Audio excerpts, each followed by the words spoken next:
کہنے لگے یا رسول اللہ صلی اللہ تعالی علیہ وسلم، حضور یہ بات سن کے میرا کلیجہ نرم ہو گیا۔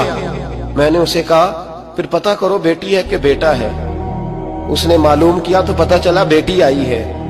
میں نے کہا واقعی تو دفن کرے گا؟ کہنے لگا ہاں۔ میں نے کہا دفن نہ کر، مجھے دے دے، میں لے جاتا ہوں۔ یا رسول اللہ صلی اللہ علیہ وسلم، وہ مجھے کہنے لگا اگر بچی تمہیں دے دیں گے تو تم کیا کرو گے؟ میں نے کہا تم میرے 2 اونٹ رکھ لو، بچی دے دو۔ کہنے لگا نہیں 2 نہیں، یہ جو جس اونٹ پہ تو بیٹھ کے آیا یہ بھی لے لیں گے۔ جناب اسحاق بن ناجی عرض کرنے لگے اے محبوبہ میرے کریم رسول، میں نے نہ اس کو کہا ایک آدمی میرے ساتھ بھیج، مجھے گھر چھوڑ آئے اور اونٹ میں اسے واپس دے دیتا ہوں۔ یا رسول اللہ صلی اللہ علیہ وسلم، میں نے 3 اونٹ دے کے ایک بچی لی۔ حضور اس بچی کو لا کے میں نے اپنی کنیز کو دیا، نوکرانی کو۔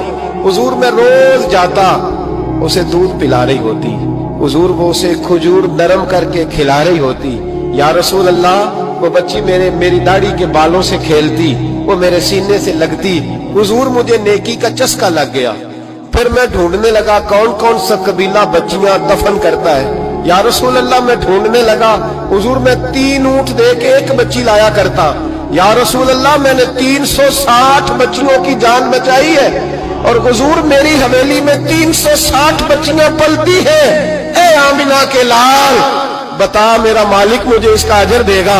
کہتے حضور کا تو رنگ ہی بدل گیا، داڑھی پہ آنسو گرنے لگے، اٹھ کے مجھے سینے سے لگایا، میرا ماتھا چوم کے فرمانے لگے یہ تجھے اجر ہی تو ملا ہے، رب نے تجھے دولت ایمان عطا کر دی ہے۔